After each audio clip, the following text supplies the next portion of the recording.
முருகா போற்றி. ஓம் சரவண பவ. என் அன்பு குழந்தையே, முருகன் இருக்க நீ எதற்கும் பயப்படாதே. திருச்செந்தூரிலிருந்து தங்க மயிலையே உனக்கு நான் அடைப்பிருக்கின்றேன். அந்த தங்க மயிலை நீ தொட்டால் போதும், நீ பணமனையில் நனைவாய். உன்னுடைய வறுமை கஷ்டங்கள் எல்லாமே தீர்ந்துவிடும். இந்த திருச்செந்தூரின் தங்க சேவல், தங்க மயில், தங்க வேல் என எல்லாமே உனக்காக காத்திருக்கிறது. இப்போது இந்த மயில் வந்திருக்கிறதல்லவா, இந்த மயிலை தொட்டு உள்ளே செல், உனக்கான எல்லாம் கிடைக்கும். ஏதாவது ரூபத்தில் நானே உனக்கு வந்து உதவப் போகின்றேன். ஓம் நமச்சிவாய. திருச்சிற்றம்பலம். சிவாய நமக, சிவ சிவாய நமக. மெல்ல மெல்ல உனது துன்பங்கள் எல்லாமே முடிவுக்கு வரும். உனக்கு கஷ்டத்திலிருந்தும் நோயிலிருந்தும் விடுதலை கிடைக்கும்படி நான் செய்வேன். உன்னுடைய கடன் பிரச்சனை எல்லாமே தீரப்போகிறது. நீ எதிர்பார்த்தபடியே உனக்கு பண வரவு இறக்கப் போகிறது. நீ வேண்டியபடியே, நீ கேட்டபடியே அந்த பணத்தை நான் உனக்கு தரப்போகிறேன். நீ இப்போது பணம் இல்லாமல் தவித்து கொண்டிருக்கிறாய். உன் பண பிரச்சனையை தீர்ப்பதற்காகத்தான் நான் ஒருவரை அனுப்பியிருக்கிறேன். அவர் மூலம்தான் உனக்கு பணம் கிடைக்கப் போகிறது. யாரென்று அடையாளம் அறிந்து கொள், தெரிந்து கொள். வருவது நானாக கூட இருக்கலாம். இன்றைய காலகட்டத்தில், இந்த நிலையில், இன்றைய சூழலில் உனக்கு பணம் பெரிய ஒரு கஷ்டமாகவே இருக்கிறது.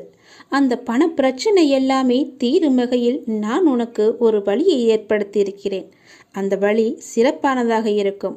அதிலிருந்தே உன்னுடைய பண கஷ்டங்கள் எல்லாமே தீர்ந்துவிடும். அதிலிருந்துதான் உனக்கு நிரந்தர வருமானமும் கிடைக்கும். நீ கவலைப்படாதே. உன் பண பிரச்சனையை தீர்ப்பது என்னுடைய பொறுப்பு. நான் இன்றுதான் ஒருவரிடம் பணம் கொடுத்து அனுப்பியிருக்கிறேன். விரைவில் அவர் உன்னை தேடி வருவார். யாரென்று அறிந்து கொண்டு அந்த பணத்தை நீ வாங்கிக்கொள். நீயாக சென்றாலும் சரி, இல்லை அவராகவே வந்தாலும் சரி, கொடுப்பது நான் தான். உன் பண பிரச்சனை அதிலிருந்து தான் தீரப்போகிறது. நீ எப்போது அந்த பணத்தை வாங்குகிறாயோ அன்று முதலே என்னுடைய ஆசீர்வாதம் மூலம் உனக்கு பணம் கிடைத்து கொண்டே இருக்கும். உன்னுடைய கருமாக்கள் எல்லாமே நீங்க பெற்று உன்னுடைய கடன் பிரச்சனைகள் எல்லாமே தீர்ந்து பணமழையில் நீ நனையப் போகிறாய். உன்னுடைய கடன் பிரச்சனை, தீராத கஷ்டம் எல்லாமே நிவர்த்தியாய்விடும். கடன் நிற்கிறதே என்று கவலைப்படாதே. இனி உன் வாயிலிருந்து பணம் இல்லை என்ற சொல்லும் வரக்கூடாது. ஏனென்றால் பண பிரச்சனையை தீர்க்கத்தான் நான் ஒருவரை அனுப்பியிருக்கிறேன். நானும் வருவேன். எதிர்பார்த்து காத்திரு. நீ என்னை நோக்கி வர வேண்டும் என்றால் நீ நான் சொல்வதை போல செய்துவிடு. உனக்கு எல்லாமே நல்லதாகவே நடக்கும். உன்னுடைய தொழில், நீ இப்போது பார்த்து கொண்டிருக்கும் வேலை உனக்கு சிறப்பானதாக மாறி பல மடங்கு உத்தியோகத்தில் பதவி உயர்வு பெற்று கூடுதல் வருமானமும் கிடைக்கும்படி செய்கிறேன். செய்து கொண்டேன், செய்தும் விட்டேன். அது விரைவிலேயே உன் கையில் கிடைக்கும். நான் சொன்னது போலவே அந்த தை மாதத்திற்குள்ளே உனக்கு கிடைத்துவிடும். தை 1ஆம் தேதிக்குள் அதற்கான நல்ல செய்தியும் உன் காதுகளில் விழும். உன் பண பிரச்சனை முற்றிலுமாக நீங்கிவிடும். எனக்கு பண கஷ்டம் இருக்கிறது என்ற வார்த்தையை இனி உன் வாயிலிருந்து வராது. உனக்கு நல்லதாகவே நடக்கும். நல்லது மட்டுமே நடக்கும், உன் அப்பாவின் துணையோடு. உன்னுடைய பாரம் மிக கடுமையாகவும், வேதனைகளை தாங்க முடியாததாகவும், வாழ்க்கை நெருக்கடி நிறைந்ததாகவும் இருப்பதை பார்த்து நான் சஞ்சலப்படுகிறேன். என் மனம் சஞ்சலப்பட்டு கொண்டிருக்கிறது. யார் இந்த இக்கட்டான நேரத்தில் உதவுவார் என்று எல்லா இடத்திலும் உனது கையை விரித்து நீ கலக்கம் கொண்டிருக்கிறாய். துக்கமும் துயரமும் இப்போது உன்னை அழுத்தி கொண்டிருக்கிறது. இதிலிருந்து எழுந்து வர நீ முயற்சி செய்கிறாய். ஆனால் உன்னால் வர முடியவில்லை. ஏன் முடியவில்லை என்று யோசித்தாயா? முதலில் அதை எல்லாவற்றையுமே நீ மறந்துவிடு. நான் இப்படி இல்லை என்று மறந்துவிடு. நான் இப்படிதான் என்று நினைத்தால் நீ அப்படியே உட்கார்ந்து விடுவாய். என்னால் முடியும் என்று எழுந்து வா. முதலில் உன் முகத்தில் சிரிப்பை கொண்டு வா. அந்த சிரிப்பு இல்லாததுதான் இதற்கு எல்லாமே காரணம். எதையோ மனதில் போட்டுக்கொண்டு அழுது புலம்பி தவித்து கொண்டிருக்கிறாய். யாரிடம் போய் சொல்வது, யாரிடம் சொன்னால் எனக்கு தீர்வு கிடைக்கும் என்று அழுது கொண்டிருக்கிறாய். தங்கமே, முதலில் அதிலிருந்து வெளியே வந்துவிடு. உன் முகத்தை எப்பொழுதும் புத்துணர்ச்சியுடன் வைத்துக்கொள். உனக்கு ஒன்றுமே இல்லாதது போல. அதாவது எனக்கு எந்த துன்பமும் இல்லை, துயரமும் இல்லை, எந்த ஒரு பிரச்சனையும் இல்லை என்பது போல எப்பொழுதுமே உன் மனதை நீ புத்துணர்ச்சியோடு வைத்துக்கொள். உன் மனம் புத்துணர்ச்சியாக இருந்தால் உன் முகமும் புத்துணர்ச்சியாக கலையாக இருக்கும். அது இல்லாததுதான் இப்போதைய காரணம். உன் முகத்தை நீ நேரடியாக சென்று கண்ணாடியில் பார், எப்படி இருக்கிறது என்று, எவ்வளவு சோர்வாக எவ்வளவு கவலையாக இருக்கிறது என்று. எல்லாவற்றையுமே மறந்துவிடு. எனக்கு தான் என் அப்பன் இருக்கிறானே என்று தைரியமாக எல்லாவற்றையுமே மறந்து முதல் அடியை எடுத்து வை. உன் மனதை மகிழ்ச்சியாக வைத்துக்கொள். என்னை நம்பி என் ஆலயத்திற்கு நீ வா. நீ வளமுடன் வாழ்வாய், எந்த குறையும் இல்லாமல் வாழ்வாய். உனக்கு வாழ்க்கையில் எந்த ஒரு கஷ்டமும் இருக்காது, எந்த துன்பமும் இருக்காது, எந்த துயரமும் இருக்காது. முதலில் நான் சொல்வது போல செய். உன் வாழ்க்கை எப்படி இருக்கிறது என்று பார். உன்னை தேடி அவர்கள் விலகி சென்றவர்களெல்லாம் தானாக வருவார்கள். உன் மனதையும் உன்னையும் நீ புத்துணர்ச்சியோடு வைத்துக்கொண்டு உன் முகத்தில் புன்னகையை வைத்து பாரேன், எப்படி தேன் போல ஓடி வருகிறார்கள் என்று. வாழ்க்கைக்கான அர்த்தத்தை தான் எல்லோருமே தேடிக்கொண்டிருக்கிறார்கள்.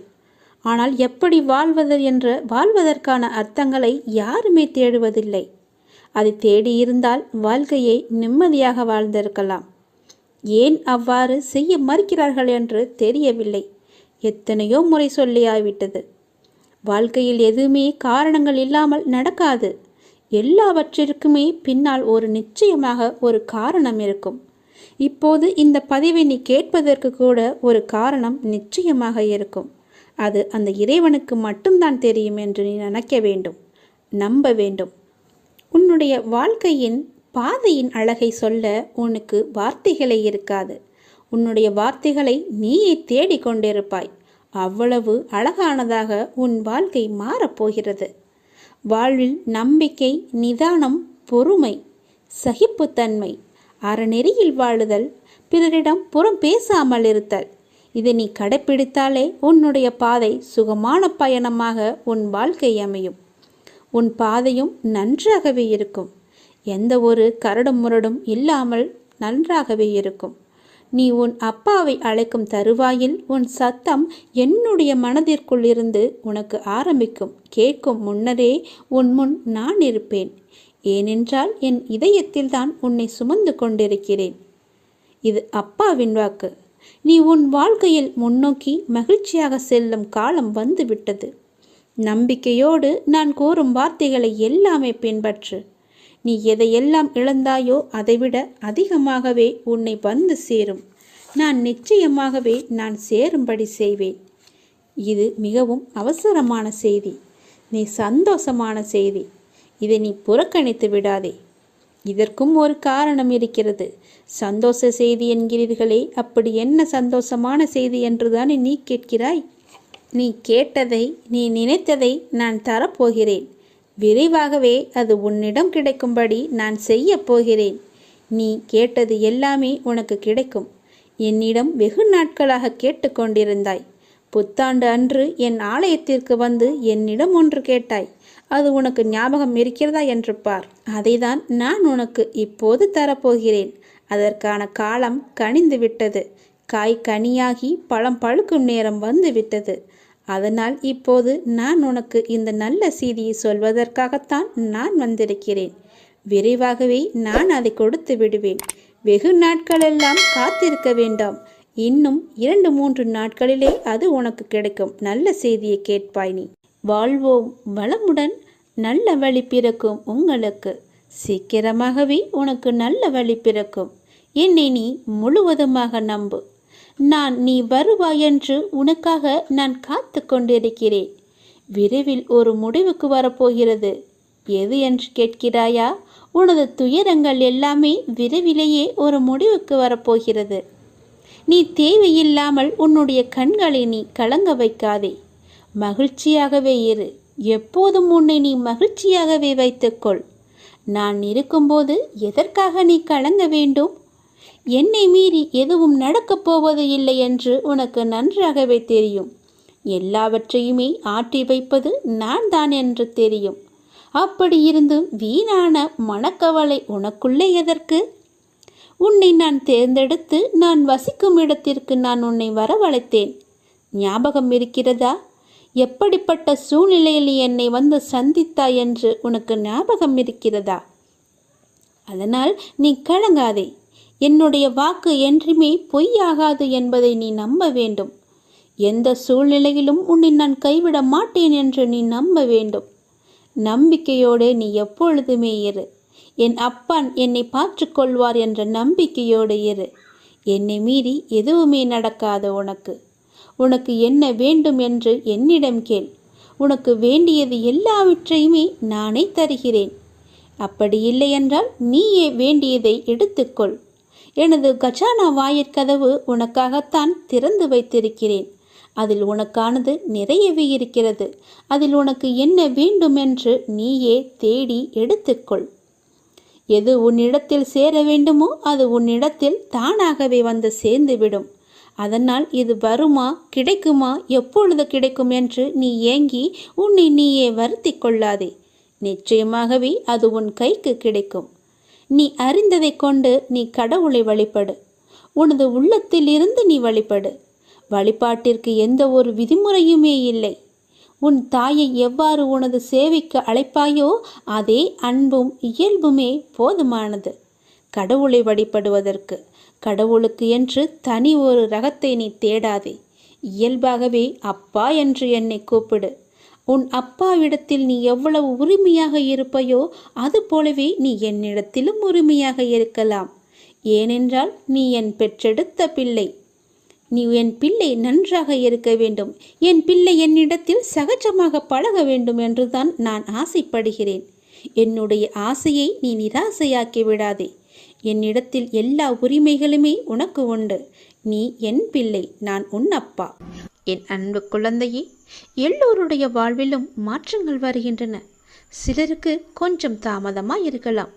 இப்போது உன் வாழ்விலும் நீ எதிர்பார்த்த மாற்றம் வரப்போகிறது. உன்னுடைய பல வேண்டுதலில் உன்னுடைய முதன்மையான வேண்டுதல் விரைவில் நடக்கப் போகிறது. அதற்கு நீ செய்ய வேண்டியது எல்லாம் அந்த விஷயத்தை குறித்து நேர்மறை எண்ணங்களை மனதில் எழுப்ப வேண்டும். அது நடக்கும் என்று நீ நம்ப வேண்டும். உனக்கு அந்த வேண்டிய ஒன்று நிச்சயமாகவே கைகளில் கிடைக்கும். கோவிலில் சாமி முன் இந்த முறைப்படி நீ பிரார்த்தனை செய்து வந்தால் நிச்சயம் நீ நினைத்தது நடக்கும். நமக்கு எப்பொழுது எந்த பிரச்சனை எந்த ரூபத்தில் வந்தாலும் நாம் அந்த பிரச்சனைகளை முடிக்கவும் அதிலிருந்து முழுமையாக விடுபட்டு வெளியே வருவதற்கும் நாம் செய்யும் முதல் காரியம் தெய்வத்திடம் சரணடைந்து பிரார்த்தனை செய்து நம் குறைகளை கூறி வேண்டிய வரங்களை பெற்றுக்கொள்வோம். அது மட்டுமில்லாமல் நமது வாழ்க்கையில் செய்யும் சில சிறிய தவறுகளுக்கும் தெய்வத்திடம் சென்று அதற்கான பரிகாரங்களையும் செய்து புண்ணியத்தை தேடிக்கொள்வோம். ஆனால் கோவிலில் சாமியிடம் வேண்டுவதாக இருந்தாலும் பரிகாரம் செய்வதாக இருந்தாலும் அதற்கு ஒரு முறை இருக்கிறது. அந்த முறைப்படிதான் நாம் இறைவனிடம் வேண்ட வேண்டும். அப்படி வேண்டினால் கண்டிப்பாகவே அது நிறைவேற்றப்படும். அந்த முறைப்படி பரிகாரம் செய்தாலும் தெய்வம் அதை முழுமையாக ஏற்றுக்கொள்ளும். நாம் நம்பிக்கையுடன் செய்ய வேண்டும். அதனால் இன்று கோவிலில் தெய்வத்தின் முன் எப்படி பிரார்த்தனை செய்வது, எப்படி வேண்டுவது பற்றி தான் நாம் இப்போது சொல்லப் போகிறோம். கோவிலுக்கு சென்றால் தெய்வத்தின் முன் மண்டியிட்டு வேண்டு என்று நிறைய பேர் சொல்லி நாம் கேள்விப்பட்டிருப்போம். ஆனால் நம்மில் எத்தனை பேர் இந்த முறையில் தெய்வம் முன் மண்டியிட்டு வேண்டியுள்ளனர் என்பது நமக்கு தெரியாது. ஆனால் அடுத்த முறை நீங்கள் கோலதெய்வ கோயிலுக்கு சென்றாலும் அல்லது வேறு ஏதாவது உங்களுக்கு பிடித்த தெய்வத்துடைய கோவிலுக்கு சென்று வேண்டினாலும் தெய்வத்தின் முன் முட்டி போட்டு உங்கள் பிரார்த்தனையை வையுங்கள். நீங்கள் தெய்வத்தின் சன்னிதானத்திற்கு முன்பு மண்டி போட்டு உங்கள் இரு கைகளையும் ஏந்தி உங்களுடைய பிரச்சனையை குறைகளை கடவுளிடம் சொல்லி வேண்டிய வரங்களை நீங்கள் பெற்றுக்கொள்ளுங்கள். இப்படி நீங்கள் முட்டி போட்டு வேண்டினால் தெய்வம் நாம் கேட்டதை உடனே கொடுக்கும் என சொல்லப்படுகிறது. இப்படி நீங்கள் எந்த தெய்வத்தின் கோவிலுக்கு சென்றாலும் முழங்கால் போட்டு மண்டியிட்டு உங்களின் இரு கைகளையும் ஏந்தி வேண்ட வேண்டும். உங்களுடைய வேண்டுதலை சீக்கிரமாகவே ஏற்றுக்கொள்வார். அதே நேரம் அந்த வேண்டுதல் சீக்கிரம் தெய்வத்தால் நிறைவேற்றியும் தரப்படும் என்பது காலம் காலமாக மக்களிடம் உள்ள நம்பிக்கை. அந்த நம்பிக்கை உங்களுக்குள்ளே இருக்க வேண்டும். நீங்கள் நிறைய கோவில்களில் சில தெய்வத்திற்கு வேண்டுதல் வைத்து முழங்கால் மண்டியிட்டு கோவிலை சுற்றி வலம் வருவார்கள். கோவில் படியேறி தங்களுடைய நேர்த்திக்கடனை செலுத்துவார்கள். இப்படியெல்லாம் கூட தெய்வத்திற்கு பிரார்த்தனை செய்யலாம் என்று நம்முடைய சாஸ்திரங்களே கூறுகிறது. இருந்தாலும் உங்களுடைய உடம்பை பிரார்த்தனை செய்கிறேன் என்ற பெயரில் வருத்தி கொண்டு நீங்கள் முழங்காலிட்டு கோவிலை சுற்றியோ அல்லது கோவில் படிக்கட்டிலோ நடக்க வேண்டும் என்ற அவசியம் கிடையாது. உங்களை உடலை வருத்தி தான் நம்மை செய்ய வேண்டும் என்று யாரும் சொல்லவில்லை. எந்த கடவுளும் நிர்பந்திக்கவில்லை. தெய்வத்தின் சன்னிதானத்திற்கு முன்பு மண்டியிட்டு தெய்வத்தை முழு நம்பிக்கையோடு நினைத்து மனதார வேண்டிக் கொண்டாலே போதும். நீங்கள் நினைத்தது நிச்சயமாகவே ஒரு மண்டலத்தில் நடக்கும். அதாவது 48 நாட்களுக்குள் அது நடந்தே தீரும். நீங்களும் உங்கள் இஷ்ட தெய்வத்தை நினைத்து முழு நம்பிக்கையோடு வேண்டுங்கள். எந்த தெய்வமாக இருந்தாலும் கை நீட்டி கேட்டால் கண்டிப்பாகவே கொடுப்பார். இல்லை என்று சொல்லாமல் நமக்கு அள்ளி தருபவர்தான் தெய்வம். மண்டியிட்டு கைகளை ஏந்தி கடவுளிடம் கேளுங்கள். உங்கள் பிரார்த்தனை நிச்சயம் நிறைவேறும். உன் தேவைகளை நிறைவேற்றப் போகிறேன். அனைத்தையும் நானே நடத்துகின்றேன் என்று திடமாக நீ நம்பு. எனக்கு நானாகவே செய்கிறேன் என்ற எண்ணத்தை நீ வரவிடாதே. நான் உனக்கு துணையாக இருப்பேன். நீ நடக்கும் பாதையில் முட்கள் இருந்தால் அதை நானே உனக்கு முன்பாகவே சென்று களைத்து விடுகின்றேன். நான் உன்னுடைய வந்து கொண்டிருக்கின்றேன். உன் பின்னால் நான் வந்து கொண்டே இருக்கிறேன். உனக்கு முன்னால் சென்று உன் கால்களை குத்தும் முட்களை நானே எடுத்து விடுகின்றேன். கவலையே படாதே. உனக்கு உதவ ஏதாவது ஒரு ரூபத்தில் உன் அருகில் நான் இருப்பேன். நீ எதற்கும் பயப்படக்கூடாது. உன்னுடைய தேவைகள் எது என்று நீ கருதுகின்றாயோ அதை எல்லாவற்றையுமே நானே நிறைவேற்றி தருகிறேன். நீ செய்ய வேண்டியது எல்லாம் நீ நல்லதையே நினைப்பது மட்டுமே. நல்லதை மட்டுமே செய்ய வேண்டியது. உனக்கு தீமை வந்தாலும் நீ செய்த நன்மை நிச்சயம் உன்னை காப்பாற்றும். அதனால் எப்பொழுதெல்லாம் உனக்கு நேரம் கிடைக்கின்றதோ அப்போதெல்லாம் உன்னால் முடிந்த உதவிகளை, சிறு சிறு உதவிகளை மற்றவர்களுக்கு செய்து வா. அவர்களால் முடியாது, இயலாதவர்களாக பார்த்து நீ உதவி செய். நிச்சயம் உனக்கு பல நன்மைகள் காத்திருக்கும். உன்னுடைய கர்மாக்கள் எல்லாம் ஒழிந்துவிடும். உனக்கு புண்ணியங்கள் சேர்ந்து கொண்டே இருக்கும். உன்னை பற்றி பிறர் நல்லவிதமாகத்தான் நினைக்க வேண்டும் என்பதை நீ விரும்பக்கூடாது. உன்னுடைய இயல்பு எது என்றோ அப்படியே நீ இரு. உன்னுடைய இயல்பிலிருந்து மாறாமல் இரு. படைத்தவன் எனக்கு தெரியும் நீ சிறந்தவன் என்று. நான் உன்னை எப்படி படைத்தேனோ அப்படியே இரு. யாருக்காகவும் உன்னை நீ மாற்றிக்கொள்ள விரும்பாதே. யாருக்காகவும் நீ மாற்றிக்கொள்ள கூடவும் கூடாது. உன்னுடைய அப்பாவின் கட்டளை இது. நன்றாக வாழ்ந்தவன் கெட்டதும் இல்லை, துயரங்கள் எதுவும் நிரந்தரமும் இல்லை.